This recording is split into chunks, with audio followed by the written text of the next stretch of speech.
Hi friends, എല്ലാവർക്കും പൊടീസ് വേൾഡിലേക്ക് സ്വാഗതം. ഇന്ന് നല്ല സോഫ്റ്റ് ആയിട്ടുള്ള പെർഫെക്റ്റ് നൈസ് പത്തിരിയുടെ റെസിപ്പി ആയിട്ടാണ് ഞാൻ വന്നിട്ടുള്ളത്. അപ്പോൾ ഈ വീഡിയോ കാണുമ്പോൾ നിങ്ങൾക്ക് ഇഷ്ടമാവുകയാണെന്നുണ്ടെങ്കിൽ പ്ലീസ് ഒന്ന് ലൈക്കും കൂടി ചെയ്തേക്കണേ. അപ്പോൾ നമുക്കിതെങ്ങനെ തയ്യാറാക്കുന്നതെന്ന് നോക്കാം. പത്തിരി തയ്യാറാക്കുന്നതിനായിട്ട് ഞാനിവിടെ 1 കപ്പ് അരിപ്പൊടിയാണ് എടുത്തിട്ടുള്ളത്. വറുത്ത അരിപ്പൊടിയാണ് എടുത്തിട്ടുള്ളത് കേട്ടോ. അപ്പം ഇടിയപ്പത്തിനൊക്കെ നമ്മൾ ഉപയോഗിക്കത്തില്ലേ, ആ പൊടിയാണ് എടുത്തിട്ടുള്ളത്. 1 കപ്പ് എടുത്തിട്ടുണ്ട് കേട്ടോ. പിന്നീട് നമുക്കൊരു കടായിലേക്ക് 1.5 കപ്പ് അളവിൽ വെള്ളം ഒഴിച്ചു കൊടുക്കാം. ഞാനിവിടെ 1 കപ്പ് പൊടിക്ക് 1.5 കപ്പ് അളവിലാണ് വെള്ളം ഒഴിച്ചു കൊടുക്കുന്നത്. വെള്ളത്തിൻ്റെ അളവിൽ ചെറിയ വ്യത്യാസങ്ങളൊക്കെ വരാം പൊടിയുടെ അനുസരിച്ച്. അതായത് പല സ്ഥലത്തും കിട്ടുന്ന പൊടിക്കനുസരിച്ച് വെള്ളത്തിൻ്റെ അളവിൽ ചെറിയ വ്യത്യാസങ്ങൾ വരാം. അതായത് പൊടി വറുക്കുന്ന ആ ഒരു വറവിൻ്റെ അനുസരിച്ചിട്ട് ചിലപ്പം വെള്ളം കുറച്ച് തോനെ വേണ്ടി വരും, ചിലപ്പം വെള്ളം കുറച്ച് മതിയായിരിക്കും. അതനുസരിച്ചിട്ട് ചേർത്ത് കൊടുക്കുക കേട്ടോ. പിന്നീട് നമുക്കിതിലേക്ക് ആവശ്യമായിട്ടുള്ള ഉപ്പ് കൂടി ചേർത്ത് കൊടുക്കാം. അതുപോലെ തന്നെ ഒരു 1/2 ടേബിൾ സ്പൂൺ അളവിൽ ഓയിലും കൂടി ചേർത്ത് കൊടുക്കാം. ഇനി ഇത് നമുക്ക് നന്നായിട്ട് വെട്ടി തിളപ്പിച്ചിട്ട് എടുക്കാം കേട്ടോ. ചൂടായാൽ പോരാ, നന്നായിട്ട് വെട്ടി തിളച്ച് വരണം കേട്ടോ.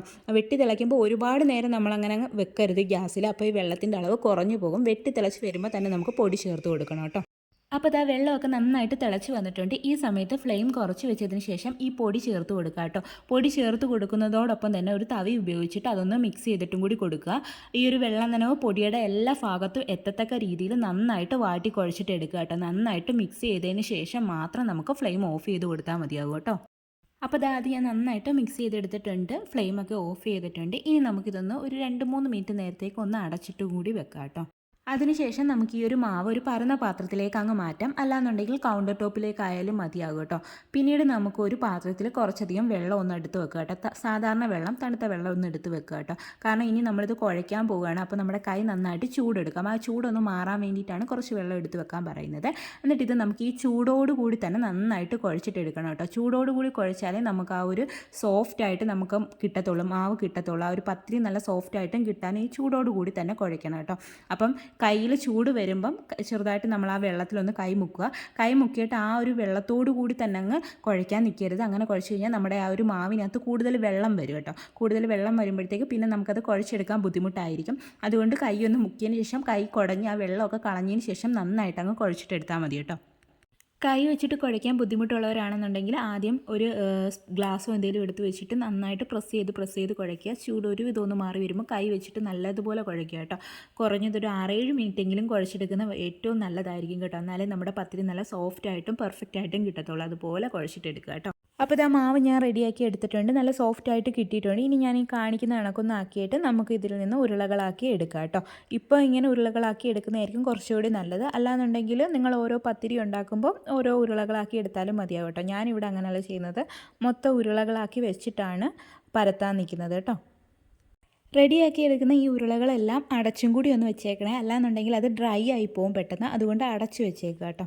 അപ്പോൾ നമ്മുടെ മാവെല്ലാം ഞാൻ ബോൾസാക്കി എടുത്തിട്ടുണ്ട്. ഇനി നമുക്ക് പരത്തി തുടങ്ങാം കേട്ടോ. ഇതൊന്ന് പരത്തി എടുക്കുന്നതിനായിട്ട് ഞാനിവിടെ ഒരു കട്ടിംഗ് ബോർഡാണ് എടുത്തിട്ടുള്ളത്. അതിൻ്റെ മുകളിലേക്ക് കുറച്ച് അരിപ്പൊടി ഒന്ന് വിതറി കൊടുത്തിട്ടുണ്ട്. പിന്നീട് നമ്മൾ റെഡിയാക്കി വെച്ചിട്ടുണ്ടായിരുന്ന ആ ഒരു ഉരുള എടുത്തിട്ട് കൈ വെച്ചിട്ട് ചെറുതായിട്ടൊന്ന് പ്രസ് ചെയ്ത് കൊടുത്തതിന് ശേഷം അരിപ്പൊടിക്കകത്തോട്ടൊന്ന് ഡിപ്പ് ചെയ്തെടുത്തതിന് ശേഷം നമുക്ക് നല്ല നൈസാക്കി ചപ്പാത്തി റോളർ ഉപയോഗിച്ചിട്ട് അങ്ങ് പരത്തിയിട്ട് എടുക്കാം. നിങ്ങളിപ്പോൾ എടുക്കുന്നത് പൂരി പ്രസ് ആണെങ്കിൽ അതിനകത്ത് ഇതേ കണക്ക് തന്നെ ചെയ്തെടുത്താൽ മതിയാകും കേട്ടോ. നന്നായിട്ട് പരത്തിയിട്ട് എടുക്കുക. ഇപ്പം ഞാനിവിടെ വീഡിയോയ്ക്ക് എടുക്കുന്നത് കൊണ്ട് എനിക്ക് ആ ഒരു റൗണ്ട് ഷേപ്പ് കിട്ടാത്തത് കൊണ്ട് ഞാനൊരു ബൗൾ ഉപയോഗിച്ചിട്ട് ജസ്റ്റ് ഒന്ന് പ്രസ് ചെയ്ത് കൊടുത്തിട്ട് അതൊരു റൗണ്ട് ഷേപ്പിലാക്കി എടുക്കുന്നുണ്ട്. ഇപ്പം നിങ്ങൾക്ക് അങ്ങനെ ചെയ്യാൻ താല്പര്യമില്ലെന്നുണ്ടെങ്കിൽ അങ്ങനെ ചെയ്യേണ്ട കേട്ടോ.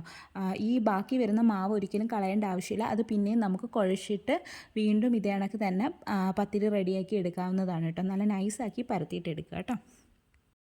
അപ്പോൾ ഇതാ നമ്മുടെ നൈസ് പത്തിരി എല്ലാം ഞാനിവിടെ റെഡിയാക്കി എടുത്തിട്ടുണ്ട്. ഇത് റെഡിയാക്കി എടുത്തതിന് ശേഷം ഇതും ഒന്ന് മൂടി വെക്കുന്നത് നല്ലതായിരിക്കും കേട്ടോ. അല്ലെന്നുണ്ടെങ്കിൽ ഇതും ഒന്ന് ഡ്രൈ ആയി പോകാനുള്ള ചാൻസ് ഉണ്ട്. അതുപോലെ തന്നെ ഇതിനകത്ത് പൊടിയും കാര്യങ്ങളും ഒക്കെ ഉണ്ട്. അത് ചുടുന്നതിന് തൊട്ട് മുന്നേ ഈ പൊടി മൊത്തം തട്ടിക്കളഞ്ഞതിന് ശേഷമേ നമ്മളിത് ചുട്ടെടുക്കാൻ പാടുള്ളൂ. ഇങ്ങനെ ഇരിക്കുമ്പോൾ പൊടി ഇരിക്കുന്ന കുറച്ച് നല്ലതാണ്. അല്ലെന്നുണ്ടെങ്കിൽ ഇത് ഒട്ടിപ്പിടിക്കാൻ ചാൻസ് ഉണ്ട്. ഇനി നമുക്കിത് ചുട്ടെടുക്കാം. ചുട്ടെടുക്കുന്നതിനായിട്ട് ഞാനിവിടെ ഒരു നോൺ സ്റ്റിക്ക് പാൻ ചൂടാക്കാൻ വേണ്ടിയിട്ട് വെച്ചിട്ടുണ്ടായിരുന്നു. അത്യാവശ്യം ചൂട് വേണം കേട്ടോ. അപ്പോൾ അതിനകത്ത് മാക്സിമം പൊടി തട്ടി കളഞ്ഞതിന് ശേഷം ഇട്ട് കൊടുക്കുക കേട്ടോ. ഇട്ട് കൊടുത്തതിന് ശേഷം ഇതിൽ നിന്ന് ഇങ്ങനെ ഒരു ആവി പറക്കുന്ന കണക്ക് വരും. ആ ഒരു സമയം ആകുമ്പോഴത്തേക്ക് നമുക്ക് തിരിച്ചിട്ട് കൊടുക്കുക കേട്ടോ. നിങ്ങൾക്ക് ഇതിൽ കൂടുതൽ വേണം എന്നുണ്ടെങ്കിൽ കൂടുതൽ എണ്ണം ഇട്ട് കൊടുക്കാം. ഞാനിവിടെ ഒരെണ്ണം മാത്രമേ ഇട്ട് കൊടുക്കുന്നുള്ളൂ. അപ്പോൾ ഇതിനകത്ത് നിന്ന് ആവി വരുന്ന കണ്ടില്ലേ, ഈ സമയത്ത് നമ്മൾ തിരിച്ചിട്ട് കൊടുക്കുക. തിരിച്ചിട്ട് കൊടുത്തു കഴിഞ്ഞ് കുറച്ച് സമയം കഴിയുമ്പോഴത്തേക്ക് ഇതിനകത്തുനിന്ന് ബബിൾസ് കണക്ക് ഇങ്ങനെ വരാൻ തുടങ്ങും. അപ്പോൾ നമ്മൾ വീണ്ടും തിരിച്ചിട്ട് കൊടുക്കുക. തിരിച്ചിട്ട് കൊടുക്കുമ്പോഴത്തേക്ക് ഇത് തന്നെ പൊങ്ങി വരും. അല്ലാന്നുണ്ടെങ്കിൽ നമ്മുടെ കയ്യിലിരിക്കുന്ന ആ ഒരു തവി വെച്ചിട്ടൊന്ന് പ്രസ് ചെയ്ത് കൊടുത്താൽ മതിയാകും. അന്ന് മൊത്തത്തിൽ പൊങ്ങി വരും കേട്ടോ. അപ്പോഴത്തേക്ക് നമുക്ക് എടുത്ത് മാറ്റാം. ഇത് ഒരുപാട് നേരം ഇട്ട് കുക്ക് ചെയ്യരുത്. കുക്ക് ചെയ്ത് കഴിഞ്ഞ് കഴിഞ്ഞാൽ ഇതങ്ങ് ഡ്രൈ ആയി പോകും, അതിൻ്റെ ഒരു സോഫ്റ്റ്നെസ് പോകും. അതുമാത്രമല്ല ഇതിൻ്റെ കളറും മാറിപ്പോകും. കളർ ചേഞ്ച് ആവരുത്, വെള്ള കളറിൽ തന്നെയാണ് നമ്മുടെ പത്തിരി ഇരിക്കേണ്ടുള്ളത് കേട്ടോ. അപ്പോൾ ഇതാ നൈസ് പത്തിരി എല്ലാം ഞാനിവിടെ റെഡിയാക്കി എടുത്തിട്ടുണ്ട്. നമ്മൾ റെഡിയാക്കിയിട്ടൊരു കാസറോളിലിട്ട് വെക്കുക കേട്ടോ. ബാക്കി വന്നിട്ടുണ്ടായിരുന്ന ആ മാവെല്ലാം കൂടി കുഴച്ചിട്ട് അതും ഞാൻ പരത്തിയിട്ട് ആ പത്തിരി റെഡിയാക്കി എടുത്തിട്ടുണ്ട്. ഇത് ഞാൻ ഷേപ്പൊന്നും ആക്കിയിട്ടില്ലായിരുന്നു. ആ ഷേപ്പ് ആക്കിയപ്പോൾ ബാക്കി വന്ന മാവാണ് കുഴച്ചിട്ട് റെഡിയാക്കി എടുത്തിട്ടുള്ളത്. ഇതിനും കുഴപ്പമൊന്നും വന്നിട്ടില്ല. നല്ല രീതിയിൽ പെർഫെക്റ്റ് ആയിട്ട് തന്നെ കിട്ടിയിട്ടുണ്ട്. നല്ലതുപോലെ ഒന്നും കൂടി നല്ല രീതിയിൽ കുഴച്ചെടുത്താൽ മതി കേട്ടോ.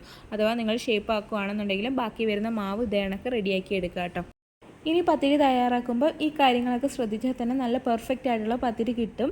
അപ്പോൾ ഇത്രയേ ഉള്ളൂ. വീഡിയോ ഇഷ്ടമായിട്ടുണ്ടെങ്കിൽ പ്ലീസ് ഒന്ന് ലൈക്ക് ചെയ്യണേ. ആദ്യമായിട്ട് ചാനൽ കാണുന്ന കൂട്ടുകാരൊക്കെ ഉണ്ടെങ്കിൽ പ്ലീസ് ഒന്ന് സബ്സ്ക്രൈബ് ചെയ്ത് സപ്പോർട്ടും കൂടി ചെയ്യണേ.